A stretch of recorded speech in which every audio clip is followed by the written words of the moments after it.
Good morning, everybody, and you're more than welcome to this, the latest in MyMind's series of webinars to help and support people through the COVID-19 pandemic. For those of you who don't know me before, or if this is your first time attending, my name is Gráinne O'Rourke, and I'm Head of Communications at MyMind. We have a very interesting and important topic for you today. And in a little while, I'll be handing over to my colleague in Pieta, Farrell, who is going to talk about the challenging topic of suicide prevention. But before we do that, there's a couple of housekeeping issues I want to bring to your attention. First of all, for those of you who haven't attended a webinar before, the access is different than ordinary online meetings in that you have no camera access and you have no audio access, but you do have access to the question and answer box, which we will be getting to at the end of the presentation. So if questions occur to you during the course of the morning, please do put them into the box and we'll get to them as soon as possible when we're finishing up. Also, to let you know that the video is being, the presentation is being recorded, and the video will be available next week on Pieta and MyMind channels, and you will receive an email from Eventbrite with the link, and that's useful in case there's anything that you want to revisit, or if you're not in a position to stay for the entire event this morning. The other thing to say is that, as we all know, we've been using the technology now for 15 months or more. Still, things can go wrong. So we hope, of course, that things won't go wrong this morning. But if they do, please do bear with us and we'll get ourselves back on track as soon as we can. So I'm going to spend a few minutes now talking about MyMind services and how we can help you through these difficult and challenging times, and even as we start to return to a bit of normality. So MyMind was set up in 2006 in response to the real gap between the public health service and the private service when it came to mental health counselling services. And I'll explain a little bit more about that in a moment. We are a social enterprise, which means we're not for profit, and we're all about business impact in the community. Our mission is very much about making mental health services, counselling, psychotherapy, psychology, etc., available to as many people as possible in an accessible and affordable way. Sometimes people think, oh, I wouldn't mind doing a bit of that, but it's very expensive. So MyMind addresses that gap for you. And what makes us different, for example, from the public service is that you have direct access, so there's no need to go through a GP to get a referral. Generally speaking, our appointment times are very fast. They have slowed down a little bit during the COVID pandemic. As you could imagine, the demand was very high, but the waiting times are usually very short. We're very fortunate that we have a multidisciplinary and multicultural team, and we currently offer a range of therapies, and we have therapists who deliver in up to 15 languages. So we find that this is really helpful for members of the migrant community who choose to make Ireland their home. I've already mentioned the affordability, so payment is on the basis of ability to pay, and that's usually tied in with your employment status. So we have discounted rates, and we have the top rate, which is €50 for a 50-minute session. 50 minutes would tend to be the standard time for a session. And we then have discounted rates of €30 and €20, and those are for people who are in either full-time study, who are retired, or who are unemployed. So all that information is available on our website, which is mymind.org. MyMind has its own technology platform, which was developed by the organisation, and it's designed to keep everything safe, secure and confidential, and everything is integrated. So when COVID-19 hit, we were able to offer the counselling services through our video conferencing ability, and this obviously was a godsend to people during the pandemic. And people can go online, register their appointment, pay for their appointment, track their own progress through their therapeutic journey, etc. So it's a really, really good system. And as I say, security is very much on people's minds at the moment, but it is safe and secure. The services that we provide at a glance, as you can imagine, the main one that we provide is at the individual level, one-to-one counselling between a therapist and an individual. But we also offer couples counselling. We have a number of our therapists who specialise in that, and also too with children and adolescent psychotherapy. We have a number of people who specialise in that. And recently we've entered into a project with the Irish Youth Foundation, specifically geared at children and adolescent psychotherapy. We also offer family counselling, and we also have packages for the workplace in terms of minding your mental well-being, if an organisation wants to put some time and effort into that. I have a short video that I'm going to show you now, and that will give you a good idea of the service. MyMind is working for a future where everyone is able to access timely and affordable mental health support when they need it.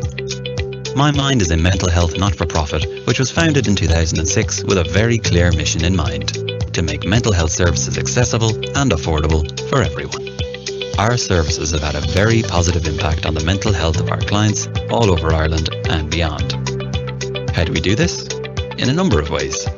Firstly, we offered a tiered rate system based on a person's employment status. Therefore, we only charge affordable fees. So regardless of your employment status, you can afford to attend at MyMind. Secondly, we also believe in making the service accessible. So from the initial call or contact, you usually won't have to wait more than 72 hours for an appointment. We provide face-to-face sessions which take place in our network of centres in Cork, Dublin and Limerick. Since the beginning, we have also provided our services online and over the phone. This has had a very positive impact on the people who are affected by the COVID-19 pandemic. As we all know, that situation has had a damaging effect on people's mental health. Our services also impact very positively on the lives of our immigrant communities, as we provide our services in 15 languages. This means that we can make a real difference in the lives of immigrant populations all over the country. At present, MyMind is providing an average of over 32,000 appointments per year to over 5,000 clients. We know from our clients that our services are having a real and lasting impact on them and their wider families and communities. MyMind believes that mental health is just as important as physical health, and we believe that early intervention is essential in order to avoid more serious difficulties down the line. We are proud to be making a difference in our communities. And I hope that short video gives you a good idea of what I was talking about in terms of our services. So specifically to talk about the COVID-19 pandemic, we have been fortunate enough to receive funding from HSE and Sláinte Care to offer free appointments to people who have been directly affected by COVID-19. So unfortunately, if you've been bereaved or you've lost your job, or you're just generally stressed and overwhelmed by everything that has happened in the last 15 or 16 months, you are probably eligible to apply. And at present, you can avail of up to 12 appointments free of charge. And that project is running until the end of September. So please don't delay. If you feel that it will benefit you, please do get in touch with us. And these are our contact details. The best bet is to email hq@mymind.org or to visit our website mymind.org, and you'll get all the information that you need there. So thank you very much for your kind attention in relation to the presentation. And Alan is getting his slides ready now, and we're going to hand over to him. who is, as I say, going to talk to us. Alan is a qualified psychotherapist, and he's going to talk to us about suicide prevention and talk at the outset a little bit more about himself. So over to you, Alan. Thank you very much, and good morning to you. Good morning, Grania. Thank you very much for that.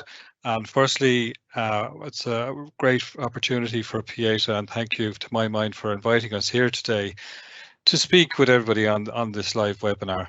My name is Alan Farrell, and as Grania said, I'm a therapist working in Pieta, and I'm going to talk to you today about the work that we do within Pieta. We will introduce the origins of Pieta. We'll discuss our vision, our mission, and our values, and we'll talk about the locations in Ireland where we are and the impact that we've had over the years.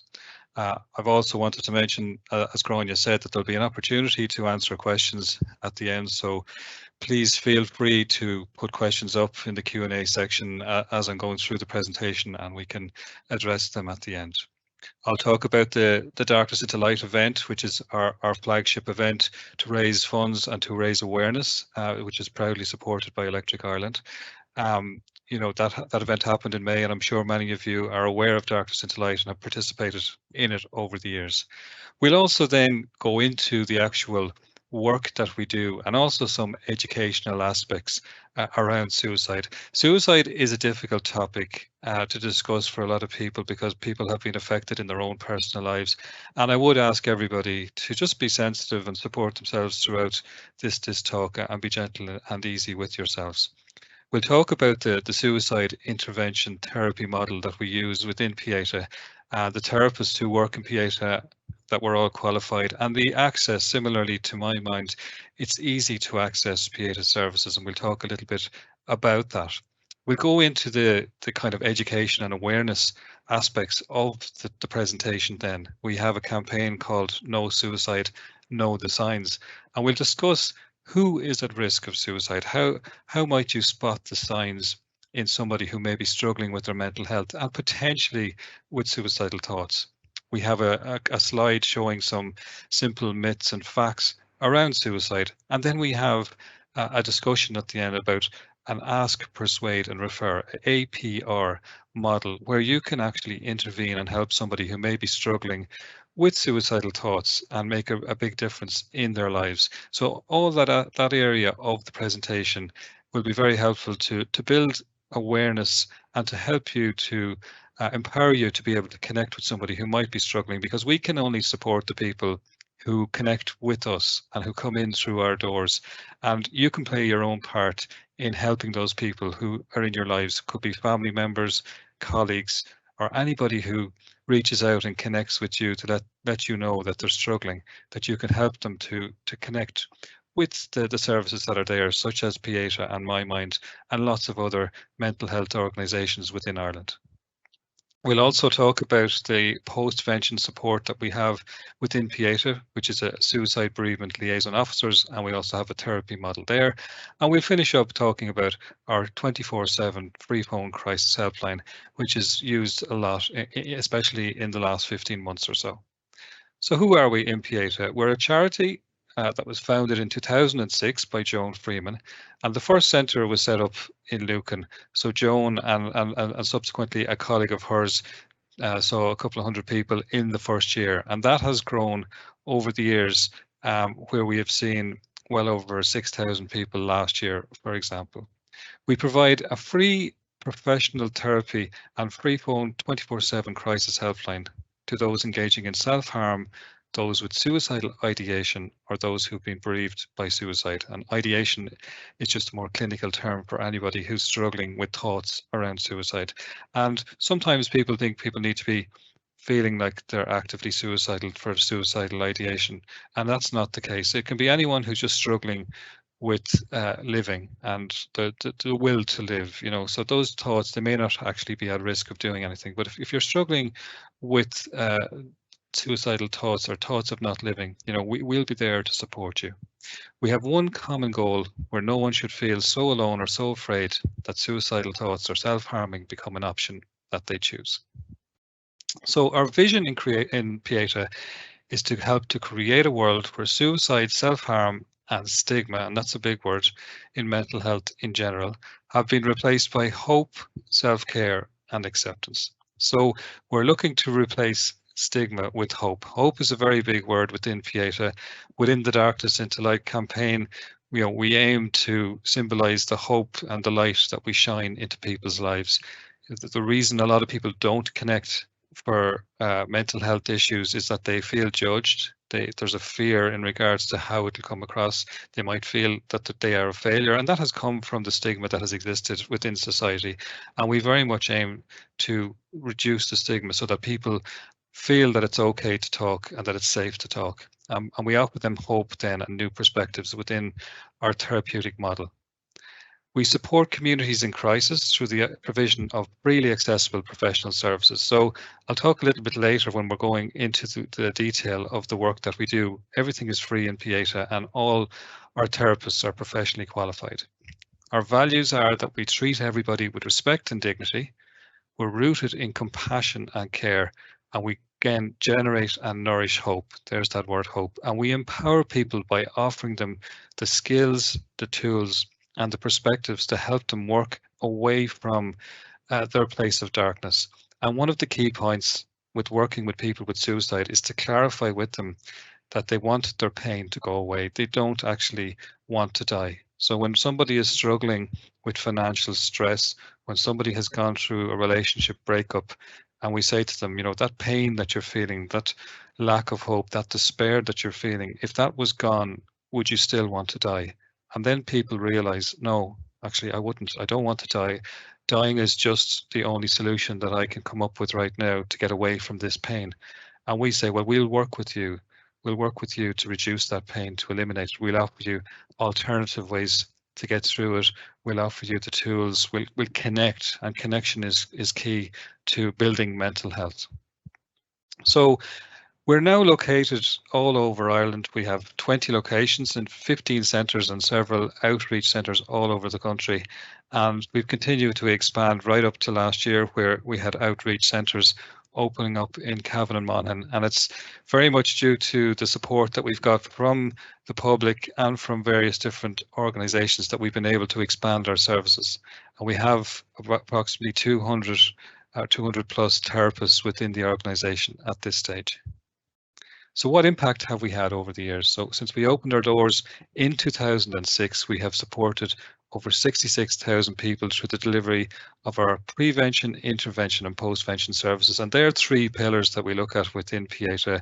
The prevention refers to work that we do in schools, where we help to educate and to allow teenagers in secondary school, and also in primary schools we have an Amber Flag programme to discuss the issues that are important to them, that affect their mental health, and to also empower them with the tools so that they can become more resilient and capable of dealing with the issues that occur. So in our secondary school programme called the Resilience Academy, we talk to second year students, typically in the 13 to 14 age group, and it helps them to cope with any challenges that are coming down the road. In our intervention model, that's where we do the main intervention therapy for suicidal thoughts and self-harm. And the postvention work that we do is around helping those families who have been bereaved to suicide.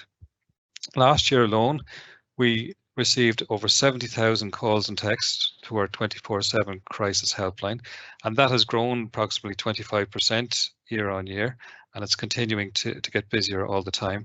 We delivered over 52,000 hours of intervention and postvention therapy last year, and we helped over 600 families with the postvention service in particular.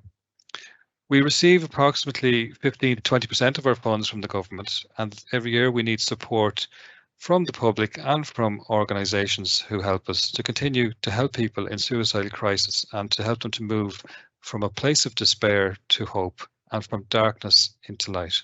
And indeed, the Darkness into Light event just happened there in May last month, and we had to adapt to the restrictions around COVID, but it was a very successful event this year. And Darkness into Light over the years has become symbolic with the work that we do and very well known. And a lot of people would come out and do the walk every year and connect with others. And it's vital for fundraising and increasing awareness, for bringing people together as we do all we can to bring about a suicide-free world. So from small beginnings in 2009, the first Darkness into Light event happened in the Phoenix Park. There was a few hundred people there. This year we had 144,000 people take part in 16 countries and 5 continents. And that's helped by the support of over 1,500 volunteers in 200 committees all around the world. So it's a very big event, and hopefully next year it will grow again, upwards of hopefully 200,000 people. So I'm going to talk now about the actual clinical services within Pieta and the work that we do. We saw over 6,300 people in 2020, which was very good considering that we had so many challenges due to the impact of COVID and the lockdown and having to adjust our services. We now deliver our service, our intervention therapy face-to-face, and we also deliver by video sessions and by telephone, which are newer services we've developed in the last year as a result of COVID. We help people with suicidal thoughts, those who've been bereaved by suicide, self-harm and suicide attempts. And as you can see, a lot of people would have been affected by 2 or more of those. And with regards to the age and gender breakdown, approximately half or just over half of all our clients are under 25, which surprises people. In fact, about 28 or 9% are under 18. And that reflects the fact that a lot of younger people would have a number of new challenges within their lives which are affecting their mental health. But it also reflects the fact, I think, that younger people are more aware of their mental health and they're more confident about reaching out and getting support when they need it. The therapy model within the intervention in Pieta, we call it the Pieta way. And it's a research-based model, and it's strengths-based and solution-focused. So what that means is that we focus on helping the client work with the strengths that they have and building up on those. And we provide ways that they can look at different aspects of their lives. We have a 9-box model where we look at various different aspects of their lives, how they can improve in each area. And it's a solution-focused model. So we offer specific ways and specific solutions from cognitive behavioral therapy and dialectical behavioral therapy and other solutions that they can actually use in their day-to-day lives. We want to move people from a place of crisis to a place of safety in a relatively short space of time. We offer 12 free sessions of counselling, and it's important that we kind of can see that movement over time. So we will continuously assess the person for their level of thoughts, and we'll ask, like on a scale of 1 to 10, how strong are your thoughts around suicide or your urge to self-harm today? You know, so we're constantly checking in with them around that. We're connecting in all the time. And even after the therapy is finished, we'll follow up in the weeks and months that follow to check that the person is doing okay. So it's all about finding new perspectives and coping skills and connecting in with the person. I talked about that connection earlier where people feel isolated, connecting in and offering hope and helping them to know that they're not alone on their journey. All of the therapists in Pieta are professionally qualified and accredited and are chosen for personal warmth. And that's really important because it can be very difficult for people to connect in with the likes of our services if they're struggling with thoughts around suicide due to the stigma around mental health, around suicide. The people with self-harm can be struggling with guilt and shame. And, you know, it can be very, very difficult for people to connect for fear of being judged, and they might feel very guilty and, you know, ashamed themselves of what they've done. So we need to make the service as warm and as caring as possible. Our service is very easy to access, just like with MyMind. There's no GP referral required. Clients can access our services directly by calling our centres or calling our booking service. Our service is designed to be warm, welcoming and friendly, and there's no financial barrier because thanks to the great support that we get from the public and from other organisations, we're able to deliver all of our services free of charge. We have a campaign called No Suicide, Know the Signs, and this is the part of the talk where we're going to discuss some of the educational and awareness aspects, some of the signs around suicide, the risks, who's at risk, you know, how you can interact yourself using the APR model, and some of the myths and facts. So who is at risk of suicide? Firstly, anyone who has had a previous attempt, increases their risk quite significantly, or if somebody has a close family member who has a previous attempt of suicide. Anyone then who is struggling with a psychiatric illness could potentially be at an increased risk, and some particular illnesses have increased levels of suicidal thoughts associated with them. Within gender and age groups, it can be a little bit difficult because it changes from year to year. But within the last few years, I checked up the figures, and amongst males, the 55 to 64 age group and the 25 to 34 age group had the highest numbers, and amongst females, it was the 45 to 54 and the 15 to 24 age group. So that's just data from, say, 2017, 18, and 19. Persons who are also under the influence of alcohol and drugs, and a lot of suicide attempts would be in a situation where the person has alcohol or drugs in their system, because obviously it reduces inhibitions and therefore increases risk. Persons who are isolated, and there's no more we need to say other than we've been very much challenged in the last 15 months with isolation and with a loneliness that's associated obviously with isolation.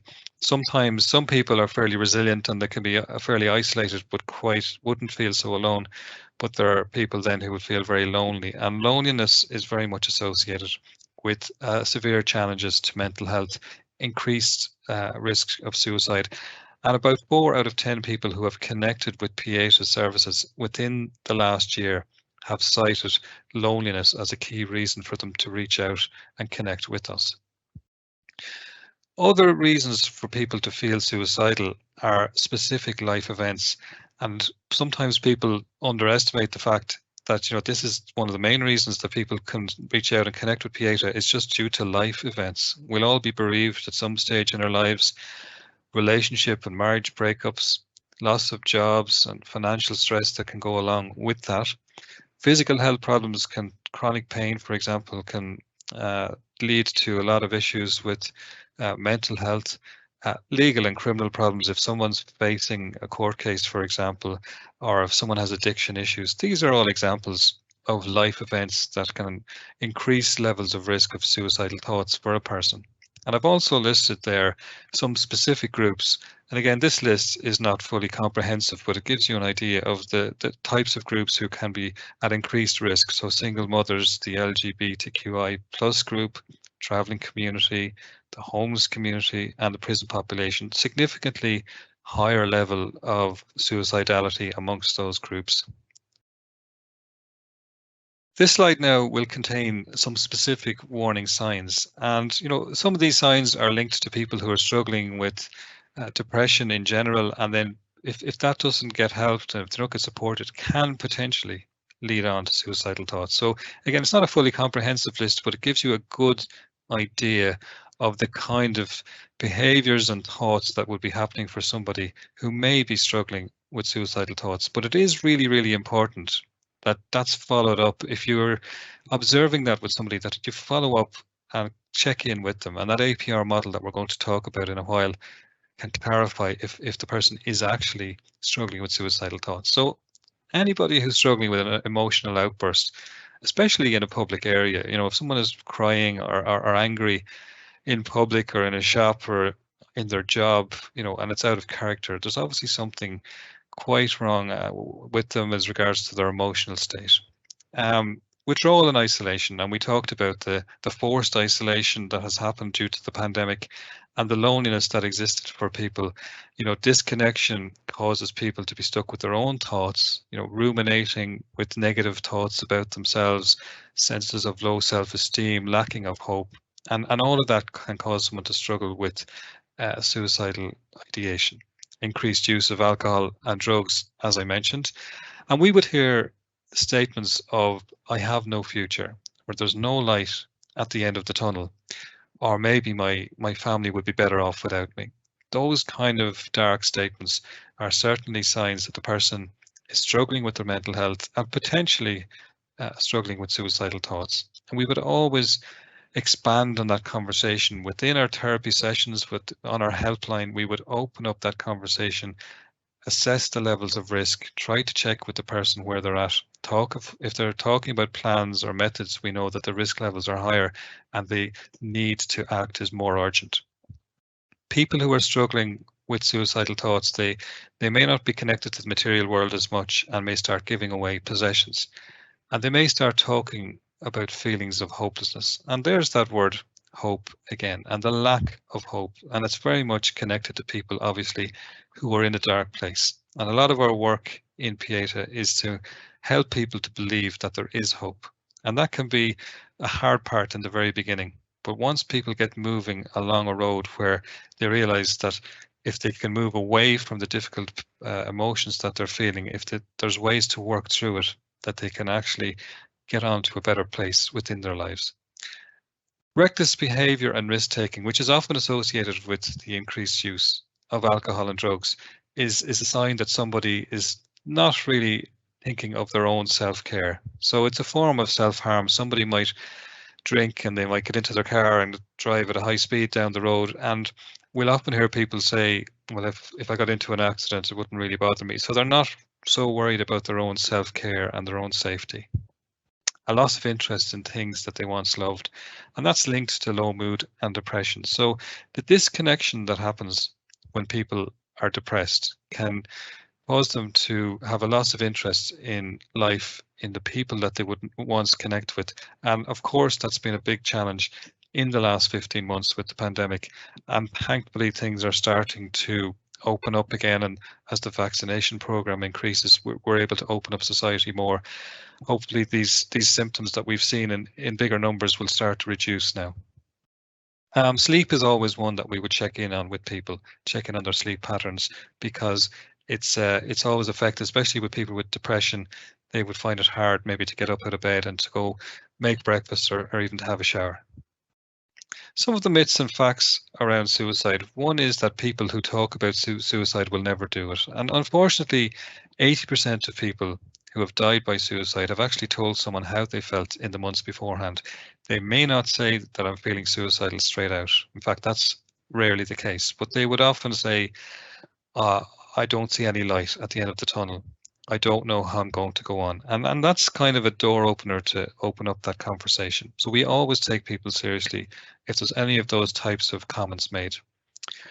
It's not only clinically depressed people or anyone who's struggling with a specific diagnosis with a mental health issue who struggles with suicide. Anybody in a specific life event situation can struggle with suicide. And that's one of the key messages today. We can all be hit with things in life. We all know at certain points in our lives, we are challenged with various difficulties. And without correct support, either socially in the family or professionally, we can be in those very dark places. So a lot of people who die by suicide have no history of depression or any mental health illness. They're responding to difficult life events that they find themselves in.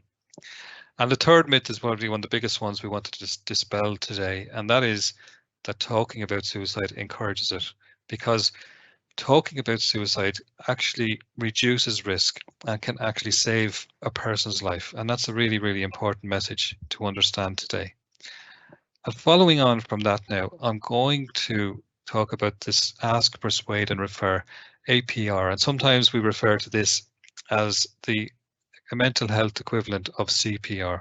And it's a simple model. It's only going to be a few minutes today. There are other courses out there which can go into this in more detail, how to interact with somebody. There's a Safe Talk program and an assist course that the HSE run, for example, which are half-day and two-day courses. If anyone is interested in learning more about how to help somebody who may be struggling with suicidal thoughts.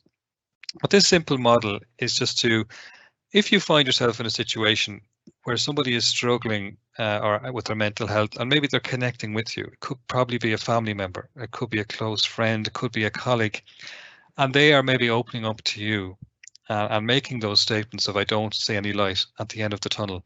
Oftentimes we feel afraid when we hear that, I'm not trained to respond to it. We might change the subject. We want to run away from that conversation. And I guess in Pieta, what we're asking for people to do is to just have the courage to stay calm, to be non-judgmental, and you'll probably be a good friend or a close family member, so you'll have that empathy for them, and not to be afraid to ask them directly if they're struggling with thoughts around suicide or self-harm. So when you say that you see no light at the end of the tunnel? Do you mean that you're struggling with thoughts around suicide, or that you're struggling with thoughts of not living? And that simple question will be an eye-opener for the person you're talking to, because nobody usually has the courage to ask that question for fear of making matters worse. And I guess what we're trying to say is you'll never make matters worse. You'll never put the idea into their head. So usually the person will say something like, no, I'd never do that. I couldn't put my family through that pain, but I just don't know how I'm going to get out of the situation I'm in.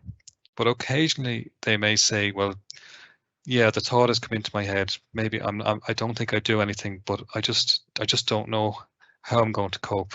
And even if they're struggling with those thoughts, it is important that they get help. And the next stage in this APR model is to persuade them gently to get that help. And sometimes a person may feel comfortable sharing with you as a close family member or friend how they're feeling, but they might feel it's too big a step to connect with, say, a counsellor or a doctor. So we would ask you to gently and calmly persuade the person. Sometimes a good way to do that is to offer to make a call, make an appointment for them. Oftentimes the Pieta helpline can be a good bridge to connect with talking to a counsellor, because you can ring up the line 24/7. You don't even have to give your name if anonymity is an issue. You can just start talking to a counsellor and start to feel that it's okay to actually talk, and you'll be met with a non-judgmental environment. You'll be helped to feel safe to talk, and that's really what breaks down the barriers, breaks down the stigma. So it's important the person is referred as quickly as possible to mental health supports in Pieta for suicide or self-harm or bereavement by suicide, to their doctor or mental health clinic, to organisations such as MyMind for general counselling services. And there's lots of other services. There's a text service there, 50808, the national text model. And there's lots of other services there which can help people with their mental health. We're in a better place than we were years ago. So it's important that people are connected. It's the equivalent of if somebody is knocked down in the middle of the road and others will go to them, check on them, and if they need to go to hospital, call an ambulance and stay with them until they get there. So with regards to mental health, if you can make that call or travel with the person to their appointment with Pieta or MyMind or anywhere else, then please do that, because it's people who connect in with us that we can help, and we can only help those who are connected with our organisation and to all the other organisations. So please try to take that APR model away with you today.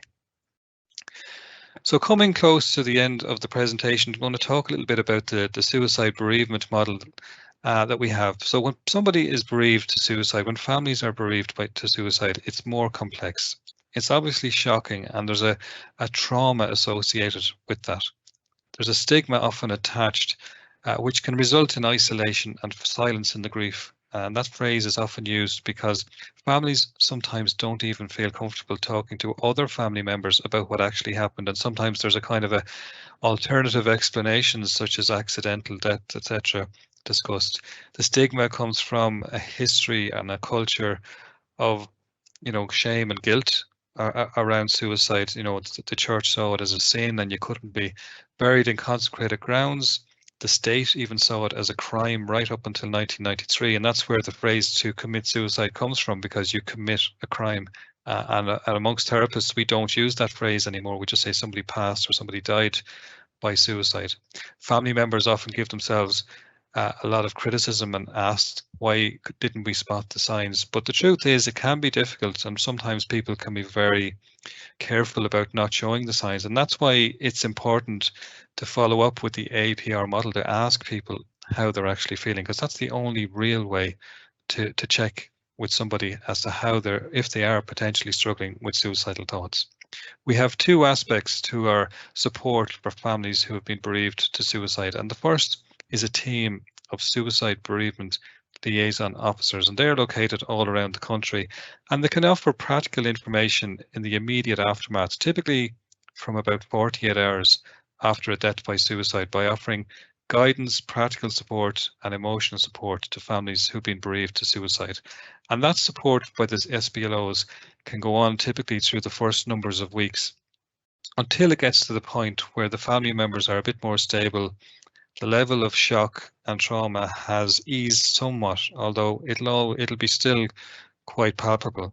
And then we can offer our counselling service, which again is a 30-session therapy service for those who are bereaved to suicide. It's a different model to the intervention service.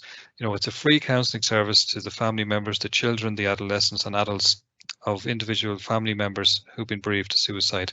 And it's a safe, warm space to offer people to be able to process their grief. You know, there's a sense of shock that needs to be discussed, the anger, the rage, the grief, the sadness, all the different emotions that come with it. We aim to bring people through a longer period of support because it takes that time. Between the two services, we could offer most of the first year of post-bereavement support for people, for families. And finally, I'm going to just mention the 24/7 free phone helpline within Pieta. And the number at the bottom is 1800 247 247. It's easy to remember, and it simply reflects the fact that we are 24 hours a day, 7 days a week. Everybody on that line is a fully qualified therapist. And we also have a text service, which is 51444. And if you text the word help to 51444, you'll get through to that same team. It's 24/7 as well. We offer support to both family members and concerned people, in addition to those who are struggling themselves. So anybody who's struggling or anybody who's concerned about someone else in their lives, whether it's family members, colleagues, friends, we often get calls from schools, from other therapists, from people in the medical arena, all sorts of places. People contact us asking us to advise, to support, to give them help, to support others and refer them into our services. So it's a really, really heavily used number and text service, and it's a very, very important resource for people. So do take down those numbers now. So that's the end of our presentation from Pieta. Again, a big thank you to MyMind for allowing us to talk about the work that we do in Pieta.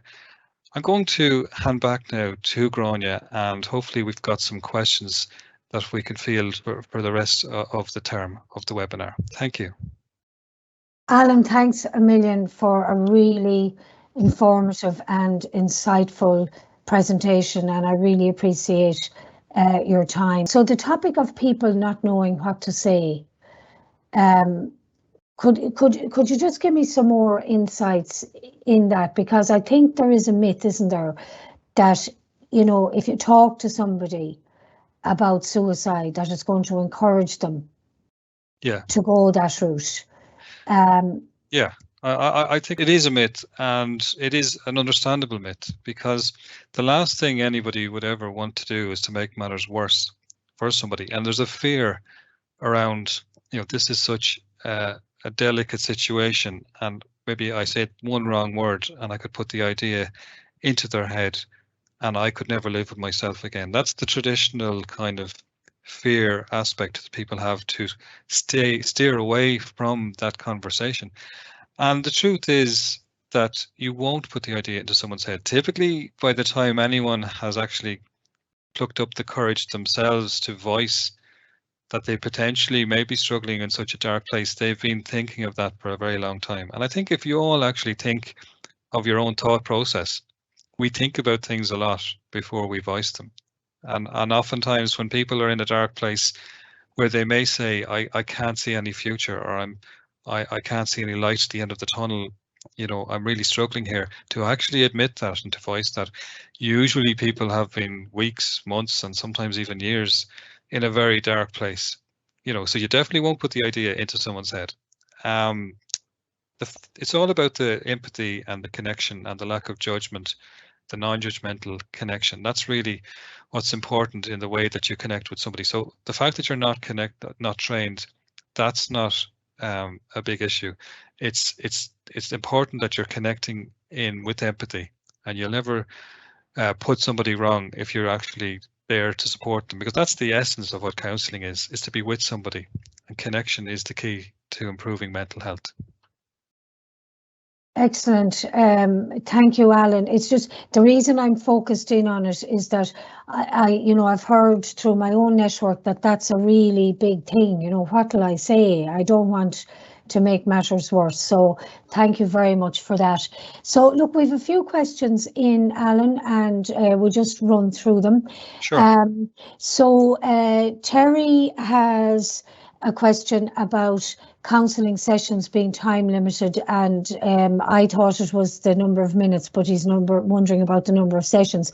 So just to say to you, Terry, from MyMind's perspective, each counselling session is 50 minutes in duration, and in terms of the COVID-19 project, there is a limit of 12 sessions per person, but usually what happens is that you would work with your therapist on what is the optimum number, because I think that good practice is that, therapy is something that you can come to, go away from, come back to, etc. And, it'll depend on the therapist.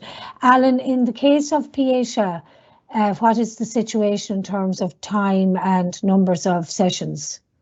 Well, for the intervention service, the time of sessions is pretty much always 50 minutes, just like yourselves. And as regards to the 12 sessions, that's the main model. So we do try to keep the model to 12 sessions, but every therapist has flexibility, and with their own clinical judgment can add to that. So someone can get 13, 14, 15 sessions if towards the end of the therapy the person feels that there's maybe a higher level of risk, or there's still a bit of work to be done for the person to be safe. So it's left to the therapist's judgment, and there is flexibility on it. And I think in all therapeutic models you have to have some flexibility there. Yes, absolutely. So Terry, I hope that answers the question for you. The anonymous is wondering, does there tend to be a waiting list for counselling? Now, again, in MyMind's case, there is generally not a waiting list. I will talk to Alan in a second about that. As I said in the presentation, there have been slightly longer waiting lists for MyMind because of the huge demand for the service, but that's tapering off a little bit now. So usually with MyMind, you'll get an appointment within 72 hours. What's the situation, Alan, in Pieta? Well, it's varied throughout the country, and it's also varied in regards to the modality, the way in which somebody wishes to connect. So we would ask people to contact our service directly wherever they're located. If they're looking for face-to-face, there tends to be slightly longer waiting lists at the moment. But if it's telephone and video counselling, it can be shorter. The demand has gone up in the last year. But we are recruiting all the time for extra people, and adding to our service the whole time. So typically our wait times are quite short as well. And we assess for risk too, so we meet people who are at higher risk faster. Excellent. Alan, I'm going to leave you on the spot there again with another question which is more appropriate for Pieta. I have a nephew who is struggling with self-harm and suicidal thoughts. He has recently revealed he is gay. Is Pieta a place that you would recommend, as he says his struggles he feels are with his sexuality? Yes, yeah, definitely to connect in with ourselves. Like sexuality would be one of the reasons that people would be at a higher risk of suicide and self-harm. In fact, we connect with the Belong To organisation. We have our counselling service in the city centre in Dublin connected in with that organisation. And, that person, Annalie's uncle or aunt, it's Angela, sorry, aunt there, can connect in with Pieta either on his behalf with his consent, or give him the numbers for our helpline and our booking service. But definitely we would see that guy and work with him through our intervention model. Absolutely. And thanks a million for that, Alan. And just to say also that you mentioned Belong To. So, Angela, that's not an organisation perhaps that you've heard of, but it is specifically for people who are struggling with their sexuality. And it's a really, really good organisation, and I'm glad Alan mentioned it. And also LGBT Ireland is another organisation that would be perhaps useful to your nephew. And I suppose you, as his aunt, you know, in trying to help him, it's you know, it's to have him know that he's loved and that there's nothing wrong with being gay, and you know that the support is there for him, and so on and so forth. Because you know, as Alan said earlier on, we've inherited an awful lot of things from our history in terms of ideas about things, including suicide. Alan, I have a really good question here. I don't have a name. And this is somebody wondering, how do you tell someone that you're feeling suicidal? Yeah, it is a really good question. Such a simple question, but such a complex question at the same time. And you know, it's a lot of this is around the stigma and the guilt and the shame and the negative connotations that go with suicide within Ireland and indeed around the world. So people, you know, you can tell somebody that you've got a pain in your stomach, that you may feel that you might have broken a finger. You know, physical health issues we have no problem and no stigma about talking about them. But when it comes to feeling depressed or anxious or potentially feeling suicidal, that's where people feel really, you know, I'm going to be judged. And so that's all about the stigma. The main thing would be to try and connect with somebody that you trust and somebody who is a good listener, and to gently open up that conversation. Our helpline is obviously there from a professional supports point of view, and we open up the conversation all the time. In fact, we will always ask the person, are you struggling with thoughts around not wanting to live? Are you struggling with suicidal thoughts? And open up that conversation. The APR model that I've asked you is to help others to connect in. But if you're the person yourself, is to connect with somebody that you trust. We have a text service as well. If some people, especially younger people, they may not feel confident about speaking, you know, but they can text in, they can message in their feelings around hopelessness, around potentially struggling with suicidal thoughts, and they'll be met with a safe response, with an empathic, non-judgmental response. And that is the key to encouraging people to speak, is that they feel safe to do so, and there's no baggage around it. You know, and reducing the stigma is one of the biggest challenges we have to help move forward with regards to suicide, self-harm. Excellent, Alan. Thanks a million. And in fact, just as you say that about reducing stigma, not alone suicide and self-harm, but I think mental health and poor mental health in general.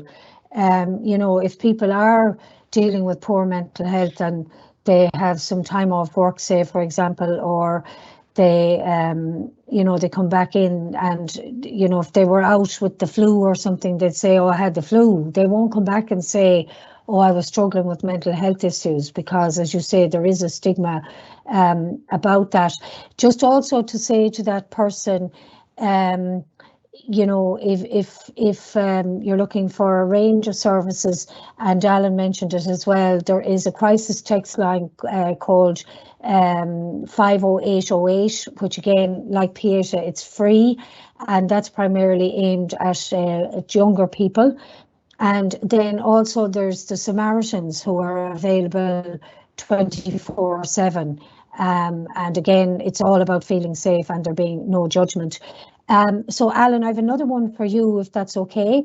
Yeah. When looking at the signs that someone might be considering suicide, as well as someone feeling low, do you also see signs of the opposite? For example, extreme happiness, joking all the time, hugging when not usual for that person. So that kind of, I suppose, you know, it could be termed high behavior as distinct from low behavior. Yeah, I mean, wouldn't be as common, but yeah, certainly it can be a factor. I think that might be associated with the younger generation, maybe more so. Sometimes people have commented on people when they have made plans, when it's actually gotten more serious, you know, that they've made plans around a suicide, that the level of pressure they feel goes, and therefore they feel more relaxed or more easy with people and might be hugging people. But you know, in general, we wouldn't see a lot of that. But I think maybe for the younger generation, if they're trying to put on a face and put on you know, an image that everything is okay, but inside they're struggling, you might see that kind of behavior. Okay, thanks for that, Alan. So Terry is wondering how he can access further training. Does Pieta give training? I know you mentioned some courses with the HSE there during your presentation, Alan. Yeah, I think probably the best way to connect in would be through the HSC. I mentioned the two courses that come up quite a lot around awareness around suicide prevention and how to help others who are struggling. And one is Safe Talk. And Safe Talk would be expanding on the concepts there that we've been brought up in the APR model, except it's a half-day course, and qualified trainers who would work with the HSE would deliver that. So by getting on to the HSE and checking who's your local suicide prevention officer in your area and where is the Safe Talk course available, you can find out more information about that. There's a longer course, a 2-day course called Assist, which is really, really popular as well. And Assist can often be, it's often used by people working in the mental health arena or people who are working in HR, for example, and are responsible for, say, the area of health and safety with people in the workplace. So it's a 2-day course, again, through the same channels, through the HSE, that you'll find out where in your area in the country you can access that. Excellent. Thanks a lot for that, Alan. Now, I have no name here, but this person's wondering where to signpost a person who's self-harming and has autism, and he has been discharged from CAMHS because of the autism. Now, I went back privately in the chat and I mentioned As I Am, which is an organisation that may definitely be of help. Is there any other thing that you can think of, Alan, that might be of help there? Well, I mean, I think anyone who's struggling with self-harm can connect in with ourselves as well. We have therapists who have a wider range of skills, and we, like, for example, we have therapists who are trained to work with people with children and adolescents. I'm not specifically sure how many therapists we have who are trained in the area of autism, but I'm sure there would be some. So to connect in with ourselves as well and see if they can be referred to an appropriate source. It is a particular key challenge, making suicidal thoughts or self-harm with people who've been struggling with autism. But As I Am and ourselves would be two organisations I would recommend that they connect in with. Excellent. Thanks for that, Alan. And obviously MyMind has a number of therapists who specialise in children and adolescents as well. So they may well have come across this kind of thing before. So MyMind is another option. Again, I've no name for this one, Alan, and we'll make this our last question as we're coming up to the time. What are the types of intervention that you use? So if you could give just... within our therapeutic model, is it? I'm assuming that is the question. Yeah. So what can that Well, there's multiple, there is multiple. I mean, I suppose the basics are really important, that we offer the space in the beginning to connect. So that's real person-centered type counseling, and it's the connection with the person, building rapport. And then looking at various different, we have a 9-box model where we look at various different aspects of their life.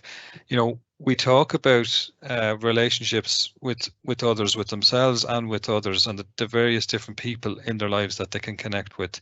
We use cognitive behavioral therapy, for example, as well, to help people to look at the various different maybe thoughts that they're having that are negative thoughts, that are maybe automatic, the ruminating thoughts, the distorted thoughts that we would talk about within therapy, and helping them to maybe see that thoughts aren't facts, that they're actually just thoughts, and maybe help look at the more realistic situation. We use emotional regulation, so dialectical behavioral therapy, and helping people with breathing exercises, with guided imagery, with relaxation meditation, all those kind of things. And then we also have like solution focused models where we'll actually look at helping the person build up different solutions. We look at care plans for the person, especially when they're finishing up.